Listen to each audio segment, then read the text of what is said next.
vraiment sur la souveraineté de Dieu, tout ce qu'on voit. On est encore sur la grâce. Qu'est-ce que la grâce? Le principe dans notre processus du salut que Dieu nous a offert. On a vu la gratuité de la grâce. C'est extrêmement important de voir qu'elle est gratuite. Mais si on voit la grâce seulement gratuite et non la grâce associée au pardon, ça peut nous jouer des tours. La grâce de Dieu envers nous, c'est parce qu'on est coupable. Elle a beau être une faveur imméritée, mais rappelez-vous qu'on est pleinement coupable. Donc, grâce et pardon sont indissociables. Pourquoi on a été gracié? C'est parce qu'on était coupable. Être sauvé, ça veut dire pardonner. La grâce qui vient vers nous, vers le pécheur pour être pardonné. Donc, on a vu ça. On a vu beaucoup aussi sur la pleine culpabilité de l'homme après la chute. Je ne sortirai pas mes lunettes fumées ce matin. Mais j'espère que ça vous a aidé, parce que moi, je trouvais que ça fait beaucoup de sens de voir qu'il n'y a rien en nous. Fait qu'on va poursuivre encore dans ce domaine-là. Peut-être vous allez trouver qu'on se répète, mais c'est mieux qu'on se répète un petit peu. Puis on s'en va toujours encore peut-être 2 autres séances, peut-être sur la grâce encore, qu'on va voir ensemble. Donc, on va tourner dans 2 Timothée, chapitre 2, les versets 20 à 26. 2 Timothée, chapitre 2, les versets 20 à 26, je vais vous en faire la lecture. Dans une grande maison, il n'y a pas seulement des vases d'or et d'argent, mais il y en a aussi de bois, de terre. Les uns sont des vases d'honneur et les autres d'un usage vil. Si donc quelqu'un se conserve pur en s'abstenant de ces choses, il sera un vase d'honneur, sanctifié et utile à son maître, propre à toute bonne œuvre. Fuis les passions de la jeunesse et recherche la justice, la foi, l'amour, la paix avec ceux qui invoquent le Seigneur d'un cœur pur. Repousse les discussions folles et inutiles, sachant qu'elles font naître des querelles. Or, il ne faut pas qu'un serviteur du Seigneur ait des querelles. Il doit au contraire être affable pour tous, propre à enseigner, doué de patience.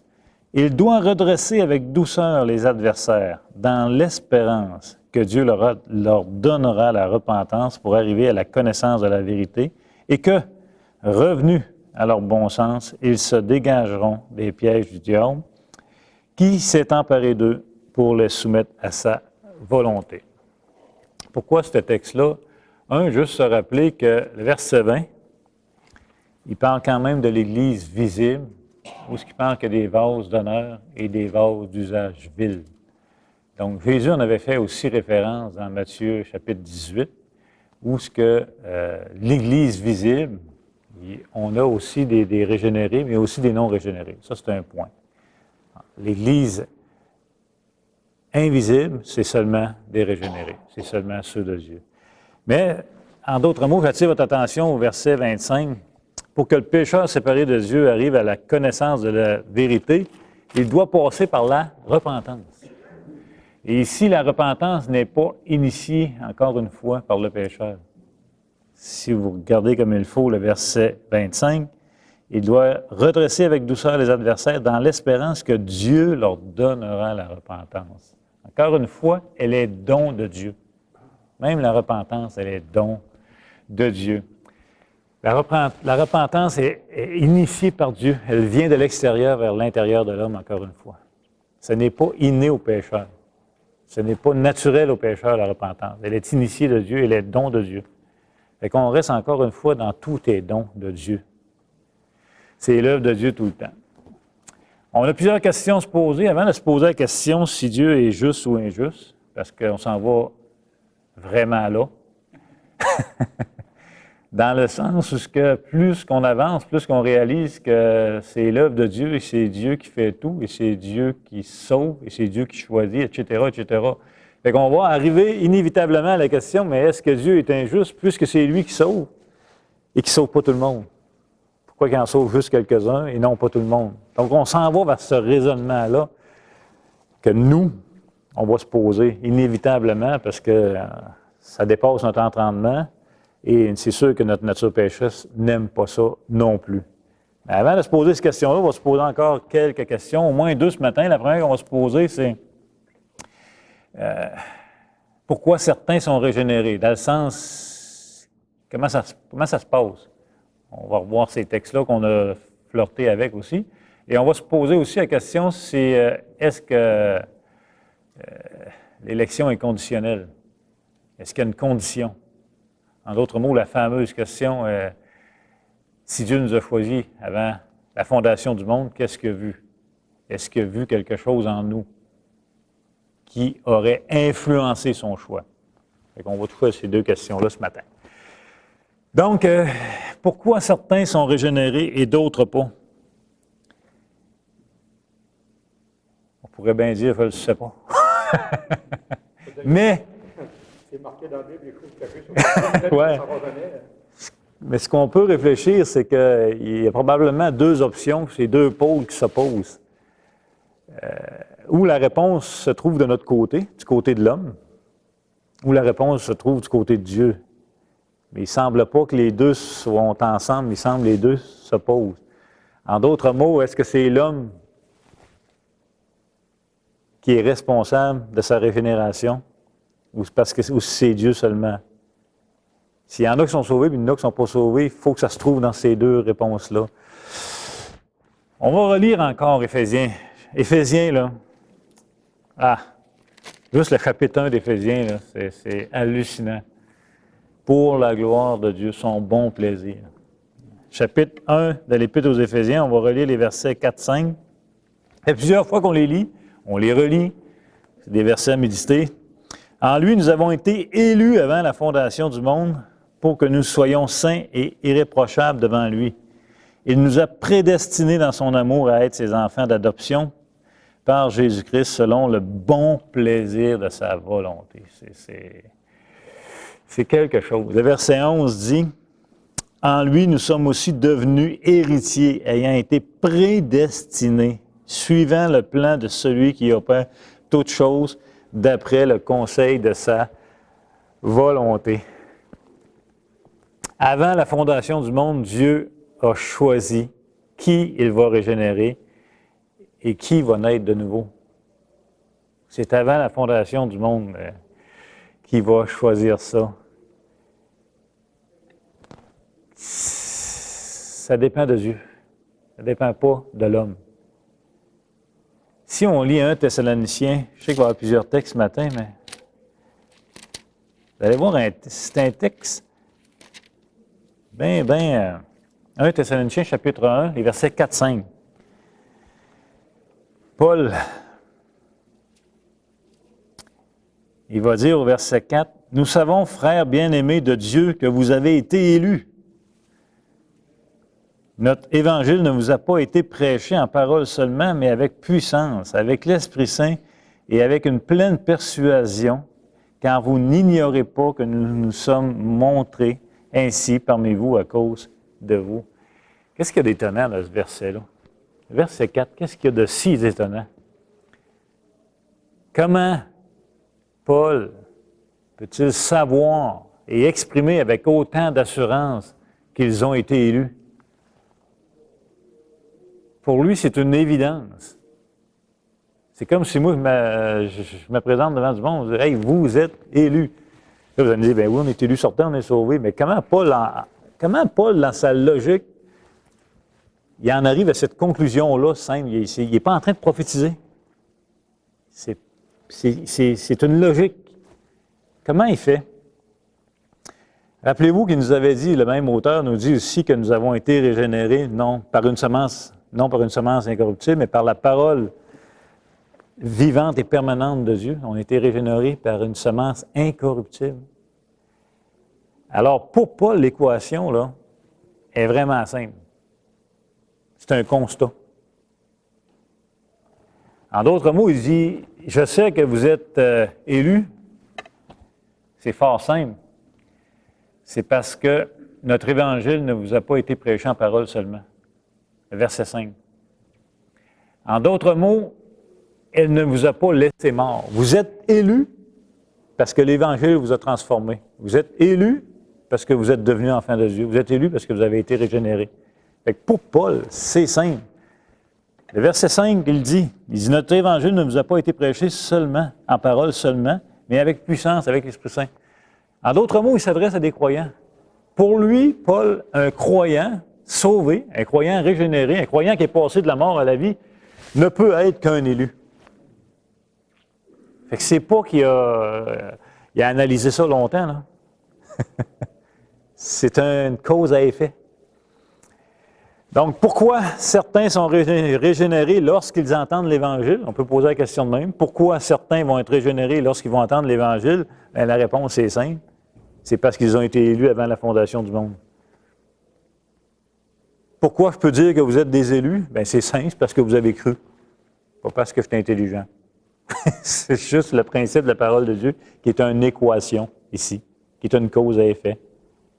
Pourquoi quelqu'un qui entend l'Évangile n'y répond pas? Bien, au moment, tant qu'il va de vie. En tout cas, à ce stade-là, ce qui n'en répond pas, c'est qu'il n'a pas encore manifesté qu'il est un élu, tout simplement.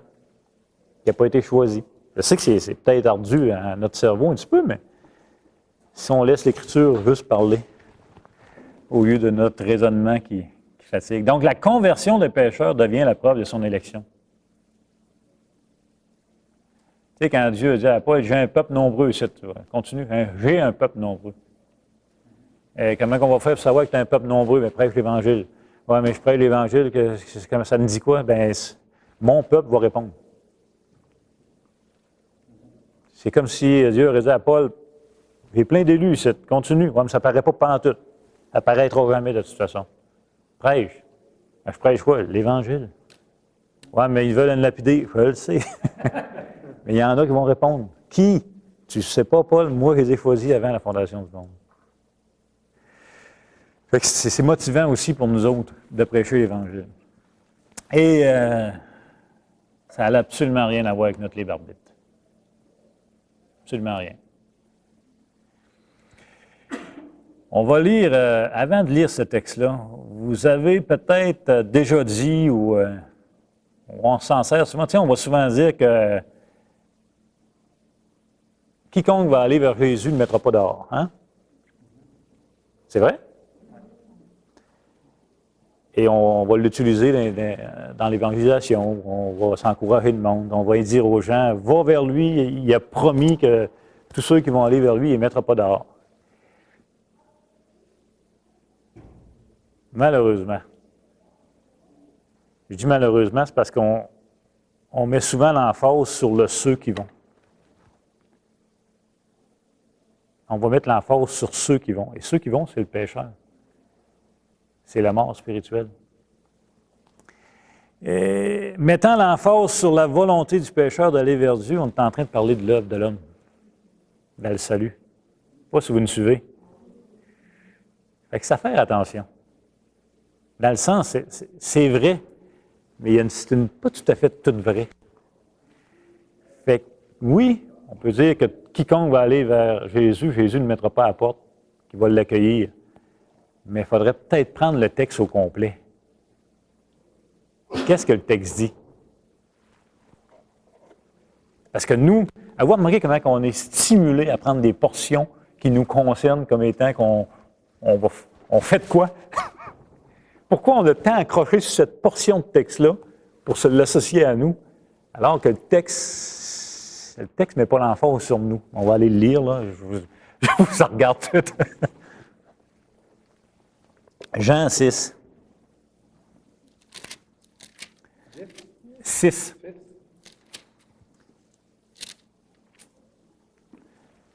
On aimerait que le texte soit si clair pour l'homme. En d'autres mots, que je puisse dire, par exemple, à des membres de ma famille, écoute, c'est simple, là. Va vers Jésus-Christ, tu vas te sauver. Vas-y. Mais ça stimule la chair en passant. Ça, tu es en train de dire que l'élection est du côté de l'homme et non de Dieu. Vas-y, choisis-les, Dieu, puis tu vas voir qu'il va te prendre. C'est mieux de dire, si Jésus t'appelle. Me suivez-vous? Il faut faire attention. C'est pas grave qu'on le dise, là, tu sais, je ne suis pas en train de condamner personne, mais et si on se laissait parler par le texte? Jean 6, 37, 39.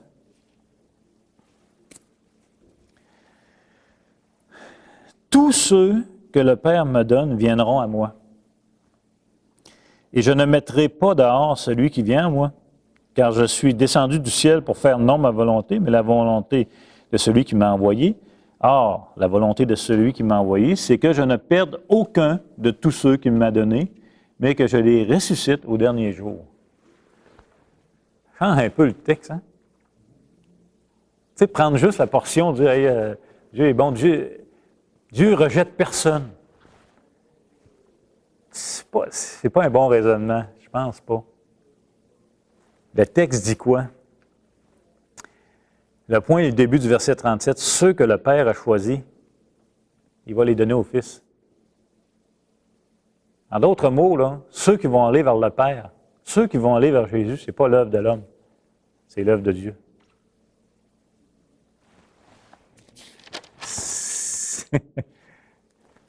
Jésus va dire, ce n'est pas vous qui m'avez choisi, mais moi.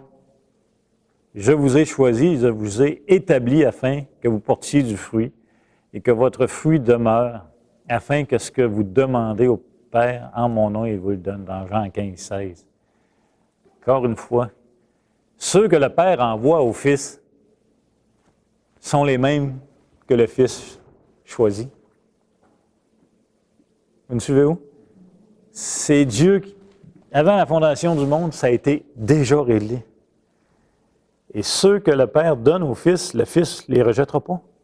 C'est aussi ceux que le Fils appelle. C'est les mêmes. C'est les siens. C'est dans son élection. C'est dans son choix. Alors de dire que quiconque va vers Jésus, Jésus ne le mettra pas à la porte, c'est vrai. Mais gardez ça dans votre tête que c'est souverain de Dieu aussi. Parce que le mort spirituel n'ira pas vers Jésus, à moins que Dieu l'appelle, à moins que Dieu lui ouvre les yeux comme qu'on a vu la semaine passée, à moins que Dieu lui donne de voir clair. Et c'est pour ça que dans les Actes, on peut voir que ceux qui crurent, ou ceux qui étaient destinés à la vie éternelle crurent. On a encore l'équation. Pourquoi on peut être convaincu qu'ils sont élus? C'est parce qu'ils ont cru. Bien, qui peut croire? Bien, ce sont les élus. Mais qu'est-ce que l'homme a à faire là-dedans? Rien. Ça s'est passé quand? Avant la fondation du monde. Oui, mais c'est ça. Oui, mais. Je suis d'accord. Oui, mais. Mais le texte est clair. C'est lui qui nous a choisis. Mais c'est stimulant. Moi, je trouve ça bien stimulant. C'est comme. Donc, on peut lire Romains 8. On va lire Romains 8, les versets 28 à 34. On va prendre le temps de lire plus d'un verset. Encore une fois, c'est vraiment des beaux textes. Verset 28. Nous savons, du reste, que toute chose concourt au bien de ceux qui aiment Dieu, de ceux qui sont appelés, encore une fois, selon son dessein. Car ceux qu'il a connus d'avance, il les a aussi prédestinés à être semblables à l'image de son Fils, afin que son Fils soit le premier-né de beaucoup de frères. Et ceux qu'il a prédestinés, il les a aussi appelés, et ceux qu'il les a appelés, il les a aussi justifiés, et ceux qu'il a justifiés, il les a aussi glorifiés. Que dirons-nous donc à l'égard de ces choses? Si Dieu est pour nous, qui sera contre nous?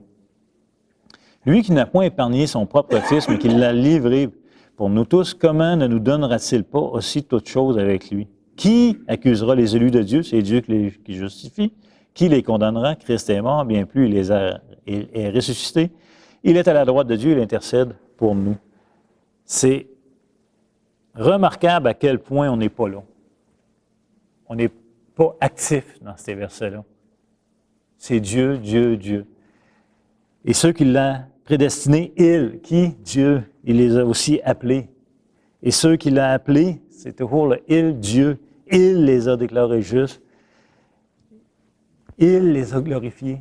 C'est l'œuvre de Dieu de A à Z dans ces versets-là. Donc, comment on pourrait interpréter la grâce de Dieu? Bien, la grâce de Dieu dans la vie du pécheur, bien, elle a une origine. C'est avant la fondation du monde.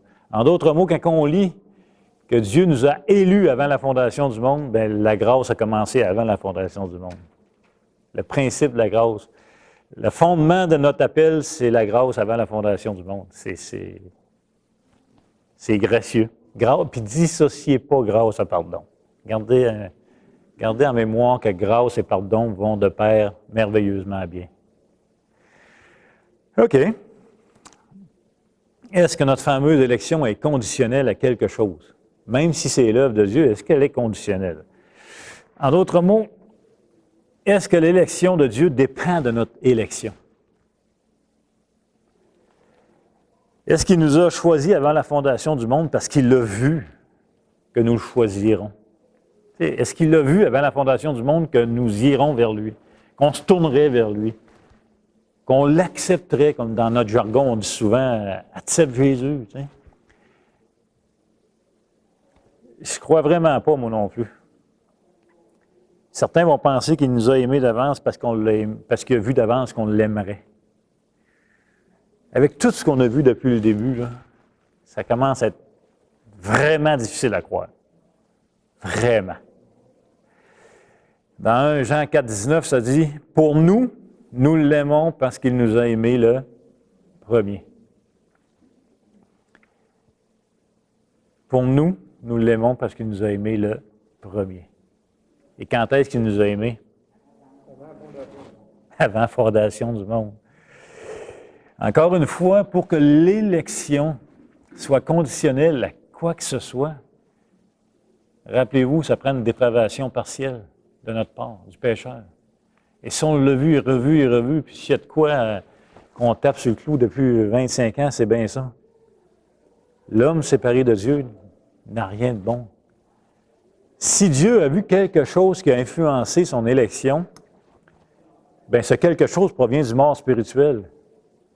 Et s'il a vu qu'on se tournerait vers lui, ou qu'on le choisirait, ou qu'on l'aimerait, bien, vous êtes en train de dire que l'homme séparé de Dieu est capable de faire le bien suprême. Parce que choisir Dieu et aimer Dieu, c'est le bien suprême. Mais les Écritures confirment le contraire. Il n'y en a aucun qui fasse le bien, pas même un seul. Tous sont pervertis. Donc, je ne crois pas que Dieu a vu quelque chose d'avance qui aurait influencé son élection avant la fondation du monde. Je n'y crois pas. Et je vous invite à méditer là-dessus, là, sans problème. Ceux qu'il a connus d'avance, ce sont ceux qu'il a aimés d'avance. Dieu a aimé ceux qu'il a élus, et nous pouvons aimer Dieu seulement après avoir passé par ce processus. Rappelez-vous, l'Évangile n'attire pas le pécheur. Elle ne l'attire pas. Le pécheur se sauve. À moins qu'il soit régénéré de la part de Dieu, il va être attiré. Donc Dieu ne peut pas avoir vu qu'on l'aimait dans notre mort spirituelle. Jean 10, 26, 27. Ça aussi, c'est vraiment intéressant, puis on va terminer, il y a déjà moins 20.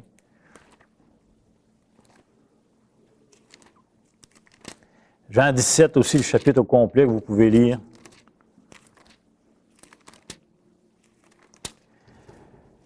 Dans Jean 10, les versets 26 et 27. Je pense qu'on va commencer à partir, on peut commencer à partir du verset 22. On célébrait à Jérusalem la fête de la dédicace, c'était l'hiver. Et Jésus se promenait dans le temple, sous le portique de Salomon. Les Juifs l'entourèrent et lui dirent, « Jusqu'à quand tiendras-tu notre esprit en suspens? Si tu es le Christ, dis-nous-le franchement. » Jésus leur répondit, « Je vous l'ai dit, et vous ne croyez pas. Les œuvres que je fais au nom de mon Père rendent témoignage de moi. Mais vous ne croyez pas parce que vous n'êtes pas de mes brebis. Mes brebis entendent ma voix. Je les connais et elles me suivent. Je leur donne la vie éternelle et elles ne périront jamais et personne ne les ravira de ma main. Il me les a donnés est plus grand que tous et personne ne peut les ravir de la main de mon Père. moi et le Père, nous sommes un. Vraiment un texte intéressant. Premièrement, vous souvenez-vous que, je vous ai déjà dit, ce n'est pas par manque de lumière que le pécheur ne se tourne pas vers Dieu. En d'autres mots, le pécheur est entouré de la lumière de Dieu. C'est parce qu'il ne la voit pas. C'est parce qu'il est aveugle. Regardez bien le texte. Les Juifs l'entouraient à lui dire « Jusqu'à quand tu vas tenir notre esprit en suspens? » En d'autres mots, là, veux-tu bien nous le dire? C'est-tu toi? C'est-tu toi le Messie?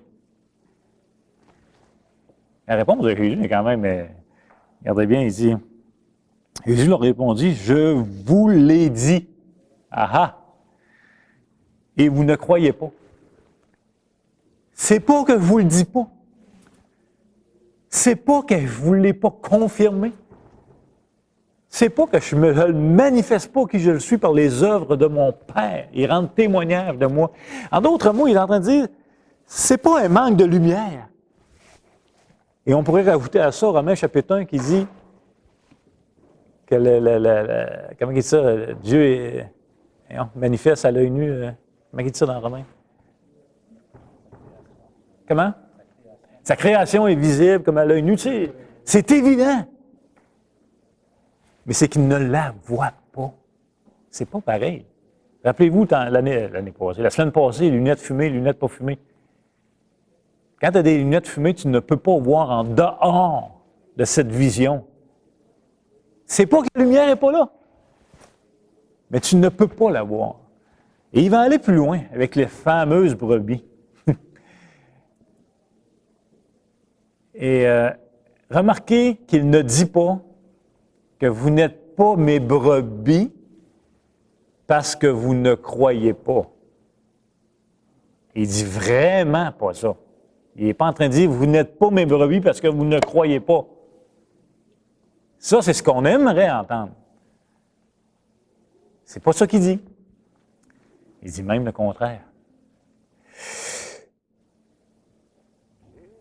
En passant, si on croit ou si on verbalise que vous ne croyez pas, parce que si Jésus aurait dit, vous n'êtes pas mes brebis parce que vous ne croyez pas, bien, ça serait un appui à l'élection conditionnelle en passant. Ça serait un appui à l'élection conditionnelle à quelque chose de l'homme séparé de Dieu. En d'autres mots, il y aurait un pacte, une relation, une attente. Mais il ne le dit pas ça. En fait, il dit le contraire. Il dit, vous voulez savoir pourquoi vous ne croyez pas? Je vais vous dire. C'est parce que vous n'êtes pas mes brebis. Hey, c'est un peu différent peut-être de ce qu'on souvent on mijote dans notre tête. Je n'irais même pas dire ça quasiment. C'est pas le genre d'affaires que tu vas aimer aller dire à un groupe de non-croyants, là, tu sais. Jésus le dit, lui. Là, je ne suis pas en train de dire sortez dehors, vous dites chrétien Jésus, non, t'es pas sa brebis. Non, mais il faut prêcher l'Évangile parce que c'est l'Évangile qui manifeste qui est la brebis. Donc, la réponse à ça, c'est que ceux que j'ai choisis, Dieu, j'ouvrirai leurs yeux et j'ouvrirai leurs oreilles.